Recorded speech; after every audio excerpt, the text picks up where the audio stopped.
Hayu, kembali lagi bersama Nonton DW. Kali ini saya akan melanjutkan kembali drakor kemarin yang berjudul All of Us Are Dead.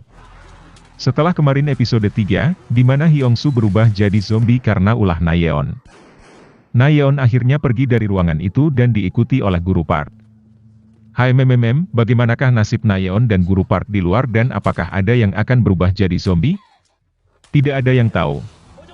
Mari kita mulai episode 4. Sebelumnya jangan lupa like, share, and subscribe dan bantu channel ini menuju 1000 subscriber. Inilah dia drakornya. Episode 4 diawali dengan seorang vlogger yang sedang melakukan live streaming untuk melihat kota Hyosan yang dipenuhi zombie. Ia juga mengambil video melalui hutan. Pada malam harinya ia dikejar-kejar zombie. Ia harus bersembunyi agar zombie itu tidak memakannya. Ibu Gyeongsan juga masih berusaha untuk ke sekolahan. Gyeongsan yang masih sedih akan kepergian sahabatnya dihibur oleh Onjo.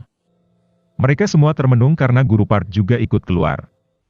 Di sela-sela pembicaraan, Daesu merasa ingin buang air besar. Daesu berinisiatif akan buang air besar di jendela.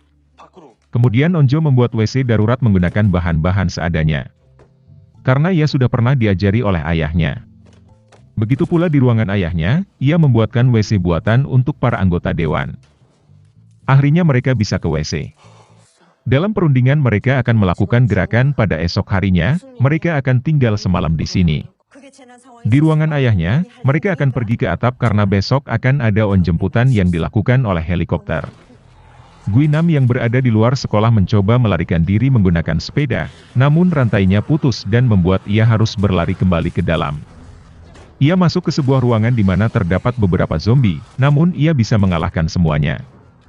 Di toilet di mana terdapat Hari dan 3 orang lainnya. Kedua wanita itu bertengkar seakan mereka memilih siapa yang harus menjadi pemimpin. Akhirnya bertengkaran itu bisa dilerai oleh Jo Neong dan teman laki-laki Hari. Pria vlogger tadi masih melakukan live streaming hingga malam hari dan berakhir dia atas tempat permainan. Di ruang interogasi detektif masih melakukan tugasnya, Guru Lee menceritakan kenapa virus ini dibuatnya karena agar anaknya bisa kuat dan berani melawan pembulian. Guru Lee akhirnya memberikan solusi dengan mengambil laptopnya di lab sains sekolahan. Saat akan dipindahkan, ternyata kantor penuh dengan zombie. Guru Lee berkorban untuk detektif agar bisa lari dan mengambil laptop itu. Detektif itu bertemu dengan rekannya dan mengajaknya untuk lari bersama. Pagi pun tiba di ruang siaran mereka berunding untuk pergi ke ruang guru untuk mengambil HP untuk melakukan panggilan.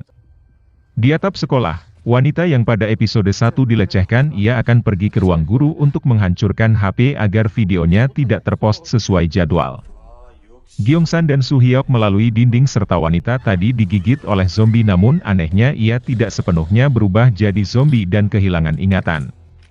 Gyeongsan dan Soo-hyuk akhirnya masuk dan menemukan bahwa wanita tadi memecahkan banyak sekali HP sampai ia memukuk jarinya hingga patah. Saat Gyeongsan ingin mengambil salah satu HP ia ketahuan dan OR tarungan terjadi. Di sini Soo-hyuk berhasil kembali melalui jendela sedangkan Gyeongsan melalui pintu dan terpisah. Di ruangan Guinam, ia ternyata bersama kepala sekolahan. Kepala sekolah menyuruh Guinam untuk mengambil mobilnya dan nanti menjemputnya kembali ke sini. Namun Guinam menolaknya. Di ruangan lain, ayah Onjo dan anggota dewan bersiap untuk keluar menuju atap. Mereka memblokade dewan belakang menggunakan pintu. Ayah Onjo menggunakan air untuk menghalau para zombie sambil menunggu pintu dapat dibuka. Akhirnya pintu terbuka dan mereka menyalakan flare untuk menandai keberadaannya. Di lorong Gyeongsan berusaha melarikan diri dari zombie, hingga ia masuk ke ruangan di mana terdapat Guinam yang sedang mengikat ke kepala sekolah. Gyeongsan kemudian merekam semua kejadian itu, tanpa disadari Guinam menebas leher kepala sekolah karena merasa emosi akan ucapan Gyeongsan. Karena tidak ingin terekspos kejahatannya, Guinam ingin meminta HP tersebut namun ditolak. Kemudian perkelahian terjadi. Gyeongsan yang merasa ada kesempatan, kemudian ia berlari di lorong kelas. Guinam secara langsung melempar pisau itu ke arah tubuh Gyeongsan. Apakah Gyeongsan akan tertusuk pisau? Tidak ada yang tahu. Jangan lupa like, share, and subscribe, serta tunggu episode selanjutnya.